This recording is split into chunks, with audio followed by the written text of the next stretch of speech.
Olá pessoal, tudo bem com vocês? No encontro de hoje, na nossa aula de hoje, nós vamos abordar um novo tópico da matéria, Teoria do Estado e da Constituição, que é poder constituinte.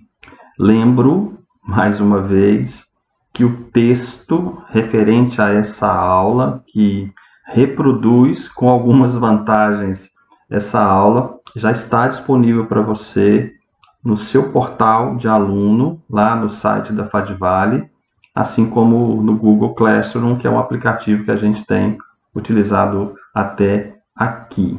Esse assunto de hoje é extremamente importante e vai ser muito bom se você me emprestar aí um pouquinho da sua atenção para a gente cuidar aqui desse assunto poder constituinte. Para definir poder constituinte, nós precisamos, em primeiro lugar, definir o que é poder, aplicado esse conceito, obviamente, no âmbito do direito. Eu quero destacar duas formas possíveis de encarar a palavra poder no âmbito aqui da nossa disciplina e do direito de maneira geral. Primeiro, o poder como uma capacidade, como uma aptidão dada pelo direito para realizar determinados atos. Eu digo, por exemplo, um juiz, atendidas certas circunstâncias legais, tem o poder para determinar a prisão de uma determinada pessoa. Observe que o vocábulo poder, nesse caso, tem o sentido, o significado de capacidade, de aptidão dado, no caso, pela lei ou dada pela lei para realizar determinado ato. Então, esse é um dos sentidos da palavra poder, capacidade ou aptidão para realizar determinados atos. Mas há um outro sentido, também típico do campo do direito, para a palavra poder, que é sinônimo de órgão, órgão estatal, parte do Estado, parte da estrutura do Estado. Nesse sentido, nós temos, por exemplo, os três grandes órgãos que integram a estrutura jurídica e política do Estado brasileiro, que são o poder legislativo, o poder executivo e o poder judiciário. Esses poderes, nesse sentido, eles são órgãos do Estado. Então, o poder legislativo é um órgão do Estado encarregado de elaborar as leis e também de fiscalizar o poder executivo. O poder executivo é um órgão do Estado encarregado de administrar as políticas públicas na área da educação, da saúde, do meio ambiente, da segurança, etc. E o poder judiciário é um órgão do Estado encarregado de julgar aquelas demandas, aquelas ações, aqueles litígios que forem submetidos à sua apreciação. Então, nesse segundo modo de enxergar a palavra poder, ele é um órgão do Estado. Poder, então, pode ser isso, um órgão do Estado ou uma capacidade de realizar algumas tarefas. Muito bem. Quanto à expressão poder constituinte, a indagação que poderia ser feita é essa. Em qual dos dois sentidos, professor, que eu vou utilizar, ou qual dos dois sentidos eu vou utilizar, professor, aqui para entender o que é poder constituinte? Ora, deixa eu lhe dizer que você vai usar os dois. A expressão poder constituinte significa, num primeiro momento, uma capacidade ou aptidão, mas também significa um órgão encarregado de algumas tarefas.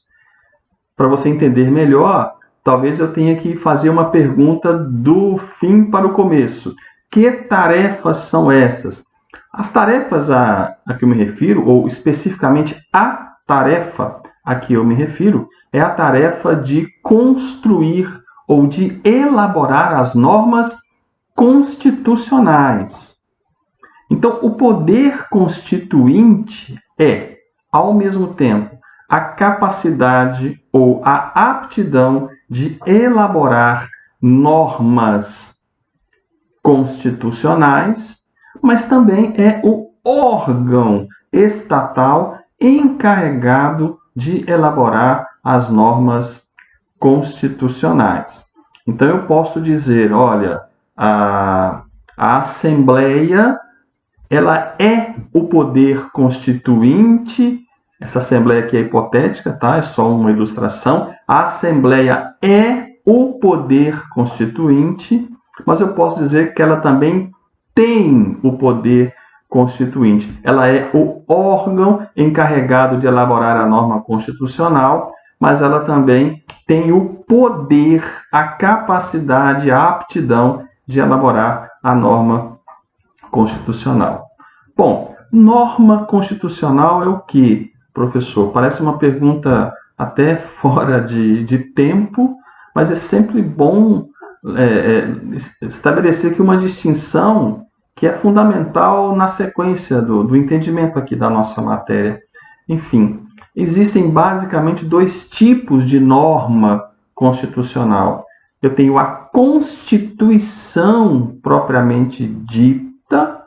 Então, quando um grupo de pessoas que formam ali um colegiado, uma assembleia, quando esse grupo de pessoas se reúne para elaborar uma Constituição nova, eles estão elaborando norma constitucional. É uma obviedade tão grande isso, que talvez você me diga que não é necessário dizer, mas é necessário por causa da distinção que vamos estabelecer agora. Porque quando um grupo de pessoas se reúne não para fazer uma Constituição nova, mas para simplesmente modificar a Constituição que atualmente está em vigor em determinado país, esse grupo também estará elaborando norma constitucional. Logo, as normas constitucionais podem ser a Constituição propriamente dita, assim como pode ser ou podem ser as chamadas emendas à Constituição. Professor, mas tem alguma relevância, há alguma diferença real, pertinente com relação a esses tipos de normas constitucionais que o senhor falou? Sim, sim, porque a gente vai ver a partir de agora que uma coisa é elaborar uma Constituição nova, uma coisa é a atuação do poder constituinte quando vai elaborar uma Constituição nova, outra coisa é a atuação do poder constituinte quando vai emendar a Constituição em vigor. Vamos lá, vamos tentar entender. O poder constituinte que elabora, que tem a tarefa de elaborar uma Constituição nova, nós o chamamos de poder constituinte originário. Ele é chamado de originário, também é chamado de poder constituinte inicial ou poder constituinte de primeiro grau. Ele é chamado assim porque é ele que dá origem a um novo Estado. O que vai acontecer? Vamos imaginar aqui que o Brasil, o povo brasileiro, a classe política brasileira, resolvem fazer uma Constituição nova no Brasil. A nossa atual Constituição é de 1988, está em vigor já há mais de 30 anos, há 32 anos, portanto, e essa Constituição, suponhamos que há o desejo de refazer ou fazer uma nova Constituição. Eu vou acionar aqui a minha bateria, tá? Rapidinho aqui, que está terminando aqui a carga do meu computador. Pronto, vamos recomeçar. Então vamos imaginar que a gente esteja, que o povo brasileiro e a classe política resolvem fazer uma Constituição nova, uma nova Constituição. Muito bem. Se adotar o mesmo costume brasileiro, nós vamos eleger, né, pessoas que vão se reunir para elaborar uma Constituição nova. No Brasil, normalmente esse grupo eleito especificamente para votar, debater, votar e aprovar uma Constituição nova, nós chamamos de Assembleia Nacional Constituinte. Então vamos imaginar então que nós vamos eleger, nós todos vamos para as urnas e vamos eleger pessoas a quem estaremos encarregando de fazer uma Constituição nova do Brasil e revogando a Constituição atualmente em vigor. Esse grupo que vai formar no Brasil a que nós gostamos de chamar de Assembleia Nacional Constituinte, esse grupo vai formar o poder constituinte originário. Ele vai fazer uma Constituição nova.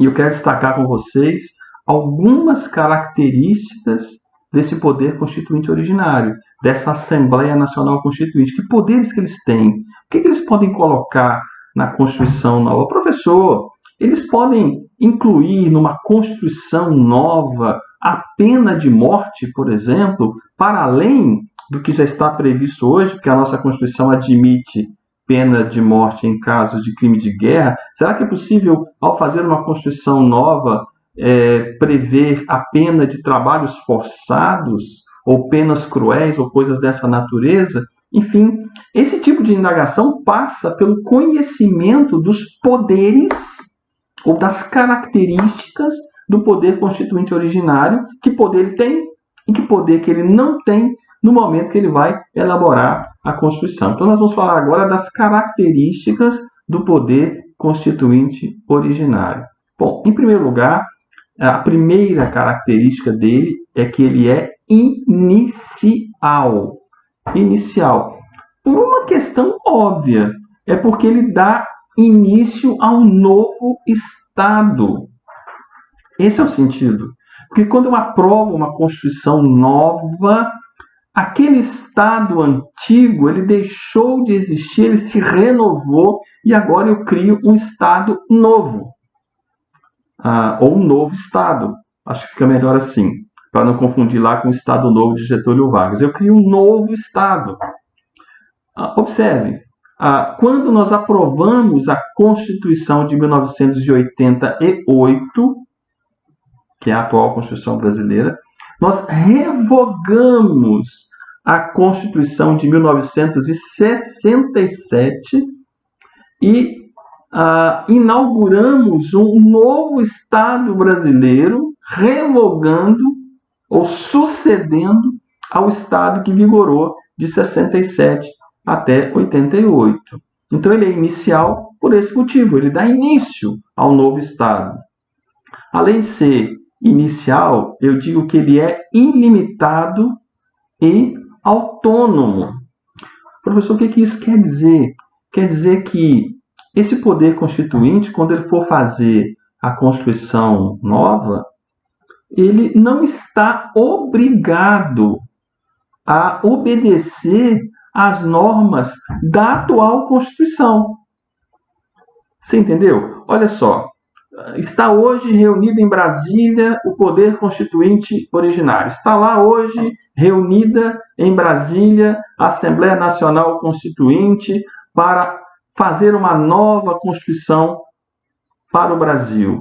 Pergunta-se, essa Assembleia Nacional Constituinte é obrigada a obedecer à Constituição de 88 de tal maneira que ela pode fazer uma Constituição nova, mas ela tem que obedecer tudo que está na atual Constituição? Não, claro que não. Ele é autônomo, o poder constituinte originário é autônomo e ilimitado por isso, porque ele não está obrigado a obedecer, a acatar aquilo que está escrito na atual Constituição. Ele pode desconsiderar o que está na atual Constituição, ele pode ignorar. Afinal de contas, vamos pensar direitinho, né? ele tem o poder, e é exatamente o que ele vai fazer, de revogar ou abrogar, que é a revogação total. Ele tem o poder de revogar a atual Constituição. Olha, se ele tem o poder até de revogar a atual Constituição, fazer com que ela deixe de existir, por que ele seria obrigado a obedecer às regras que estão nessa Constituição? Então, ele pode desconsiderar questões como direito adquirido, né, que é aquele direito que já passa a integrar o meu patrimônio com base nas leis vigentes debaixo da Constituição anterior. Ele pode desconsiderar os atos jurídicos perfeitos, aqueles atos que, no tempo em que foram praticados, ainda na vigência da atual Constituição, eles são perfeitos. Mas, de repente, a Constituição nova pode deixar de considerar assim, ele pode desconsiderar a coisa julgada, etc. Enfim, é nesse sentido que o poder constituinte originário ele é autônomo ou ele é limitado, mas ele é também incondicionado. O que isso quer dizer? Uma perguntinha boa para fazer é: qual é o procedimento necessário, qual é a quantidade mínima de votos, que a gente chama de quórum, necessário ou necessária para se aprovar uma Constituição nova? A resposta serão os critérios e procedimentos que o poder constituinte originário estabelecer. Ele é tão livre, ele é tão autônomo, ele é tão ilimitado, que é ele mesmo que vai definir, por exemplo, se para aprovar uma Constituição nova eu preciso de maioria absoluta dos votos, se basta a maioria simples, se é 2/3 dos votos, se é 90% dos votos. É ele que vai decidir. O próprio poder constituinte originário livremente estabelece de que maneira ele vai aprovar, ou quais são os procedimentos, a dinâmica que ele vai adotar, né, para poder aprovar a Constituição nova. Uma quarta característica do poder constituinte originário é que ele é absoluto. Reforçando o que já disse quando afirmei que ele é ilimitado, eu estou dizendo que ele é absoluto porque, ao menos em tese, ele não está obrigado a respeitar direitos adquiridos, ato jurídico perfeito e coisa julgada que é aquela decisão judicial definitiva a respeito da qual já não caiba mais nenhum tipo de recurso. E, por fim, eu vou lembrar aqui, vou destacar com vocês, eu estou puxando aqui do lado do meu arquivo, é que o poder constituinte originário, ele é permanente. O seu exercício pode ser eventual. O exercício pode ser eventual, porque quando que eu vou exercer o poder constituinte originário? Só quando eu for fazer uma Constituição nova, mas ele é permanente. Sabe por quê? O titular do poder constituinte originário, sobretudo em nações democráticas como a brasileira, o titular do poder constituinte é o povo. O poder constituinte originário é o povo. E por essa razão, o povo sempre tem esse poder com ele. Ele pode exercê-lo de tempos em tempos. Nós já estamos há mais de 30 anos com a mesma Constituição. Já estamos há mais de 30 anos sem que o poder constituinte originário seja exercido. Mas ele está lá de forma latente. Ele está lá meio que dormindo, mas sempre na titularidade do povo, prontinho para ser acionado a qualquer momento. Tá bom? Bom, há uma coisa que eu falei, que eu acabei de dizer, é que o poder constituinte originário, ele, em tese, não precisa observar direito adquirido, coisa julgada, ato jurídico perfeito. Conceitos que a gente vai trabalhar mais fundo neles em breve. Mas eu quero dizer o seguinte, eu não quero passar a ideia para vocês de que não há limitação alguma para o poder constituinte originário. Algumas limitações há. Quando eu digo que ele é ilimitado, eu me refiro apenas à atual Constituição, no sentido que a atual Constituição ela não pode trazer nenhum tipo de limitação para ele. Entretanto, há 3 coisas que podem limitar o poder constituinte originário. 3 coisas. Primeiro, as regras de convivência internacional. Observe que eu não sou obrigado a atender a atual Constituição brasileira quando eu for fazer uma nova. Tá bom, eu posso ignorar a atual Constituição, posso sapatear em cima dela, em tese.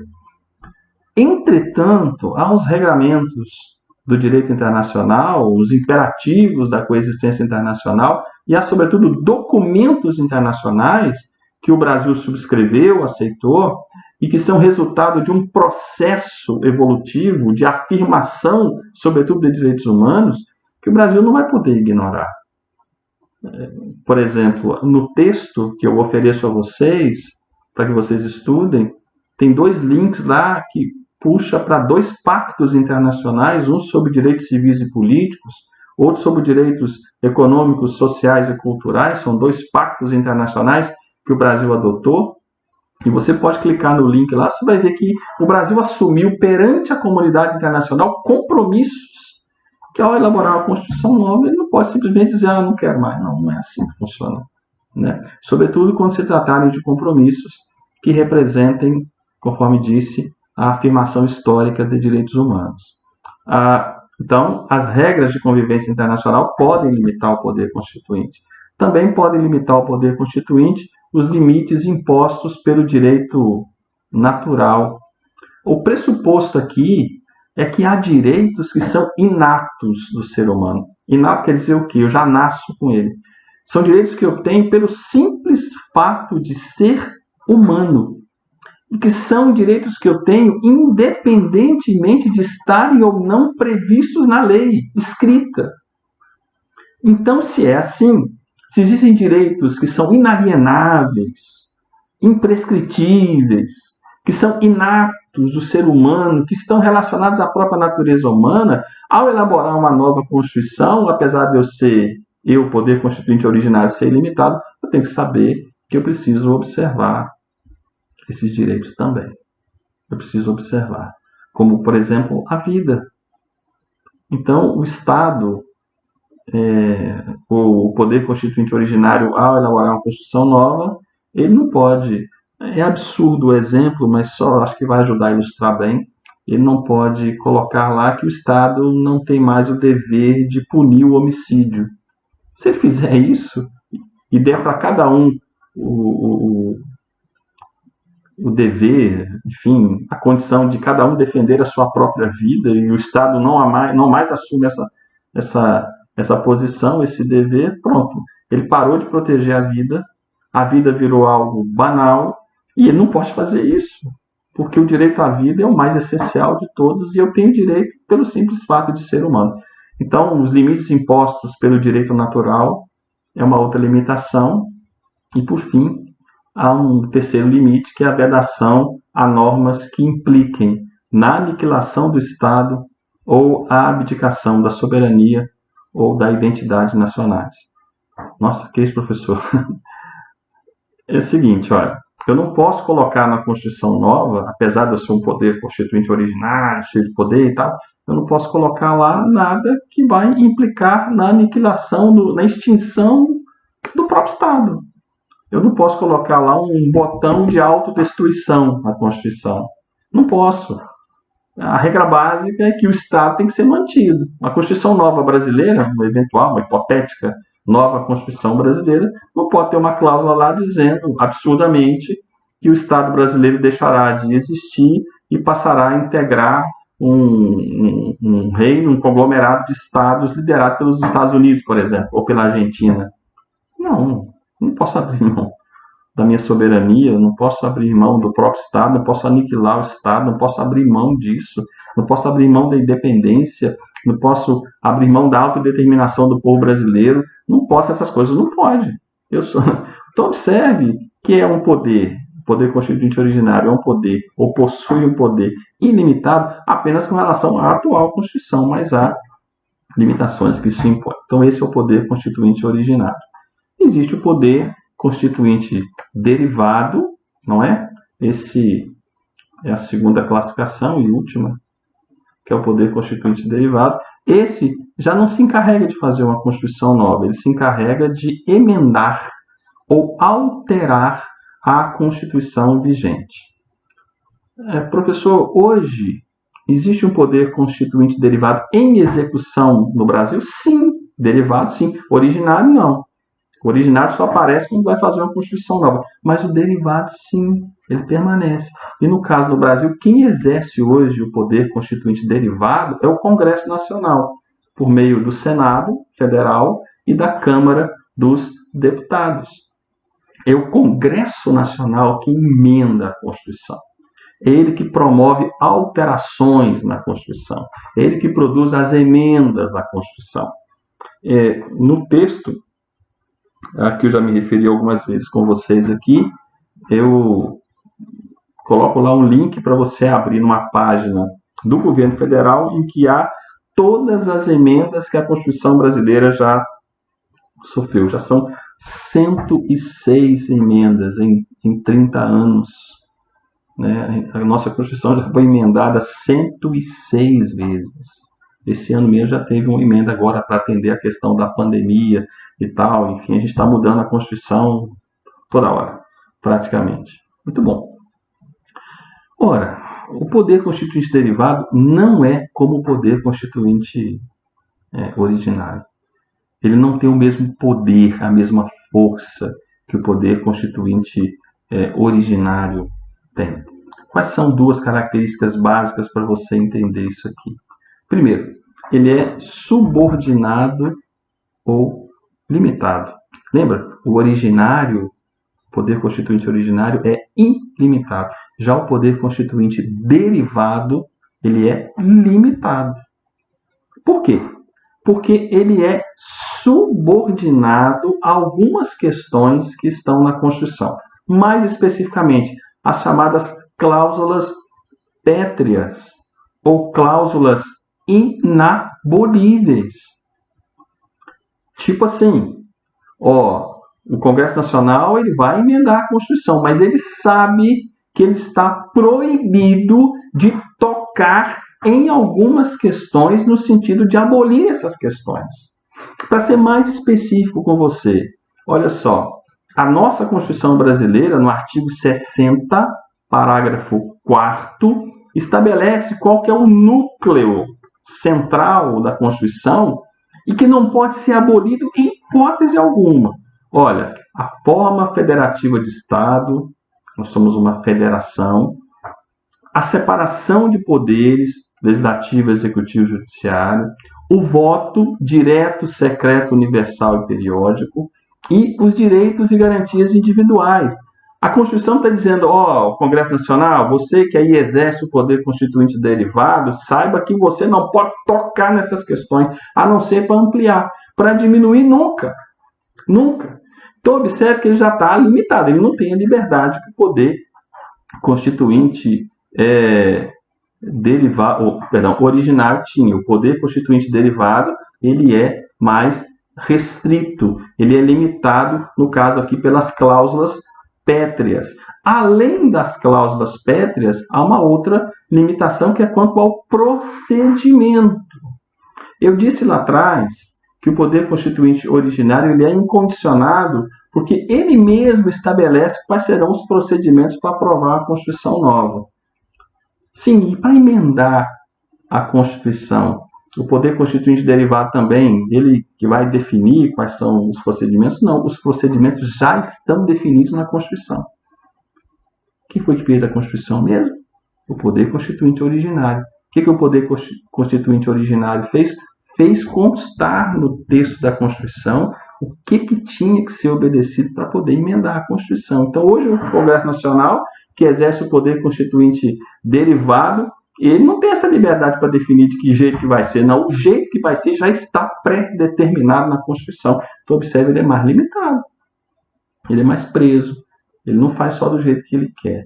Então, algumas questões só para você entender. Tipo assim, como é que eu faço, professor, para iniciar e apresentar uma PEC? Qualquer um pode chegar lá e apresentar uma proposta de emenda à Constituição, que a gente chama de PEC, né? Proposta de emenda à Constituição. Qualquer um pode chegar e apresentar? Não.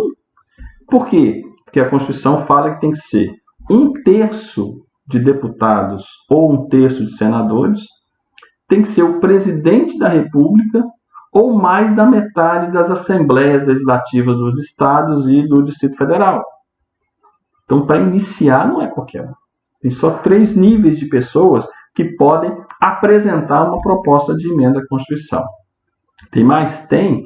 Para aprovar uma emenda à Constituição, eu tenho que aprovar em 2 turnos de votação na Câmara dos Deputados, em 2 turnos de votação no Senado, e em cada um desses turnos de votação é preciso 3/5 dos votos.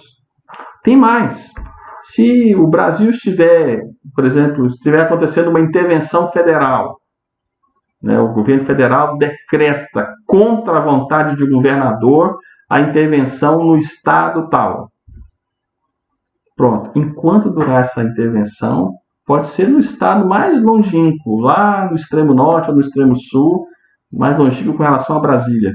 Não interessa. Se tiver uma intervenção federal, para o processo de emenda à Constituição. Ela não pode ser emendada. Observe a outra limitação que se estabelece. Ou ainda estado de sítio, estado de defesa, quando as liberdades públicas podem ser temporariamente restringidas ou limitadas também. Se tiver qualquer uma dessas 2 situações, eu não posso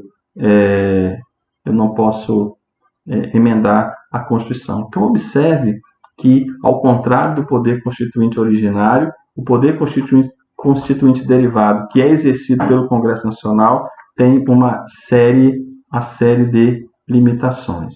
Bom, por causa dessas limitações, o que pode acontecer? Pode ser que, por um erro, por maldade, por uma questão qualquer, o Congresso Nacional resolva ignorar os procedimentos, resolve ignorar as cláusulas pétreas e aprova uma emenda à Constituição. Eu lhes pergunto, qual o problema dessa emenda à Constituição se ela for aprovada pelo Poder Constituinte derivado sem observar procedimentos ou sem obedecer ou respeitar as cláusulas pétreas? O problema é que essa emenda à Constituição será inconstitucional. Que esse é um dos grandes efeitos dessa diferença. Nunca haverá uma norma constitucional, quer dizer, uma norma feita no momento de elaboração da Constituição, nunca haverá uma norma constitucional originária que seja inconstitucional. Mas as emendas à Constituição que são feitas pelo Poder Constituinte derivado, elas podem ser inconstitucionais. Ou seja, eu posso entrar com uma ação no Supremo Tribunal para declarar inconstitucional uma emenda à Constituição. É perfeitamente possível. Tá bom? É o que a gente tinha para conversar. Nós estamos avançando aí para novos mecanismos, novos meios de contato, de interação, avançando. Muita saudade do contato com vocês, né, da gente poder se cumprimentar de perto e avançar com a matéria. Vamos em frente, aprendendo cada vez mais. Tá? Um grande abraço e fiquem com Deus.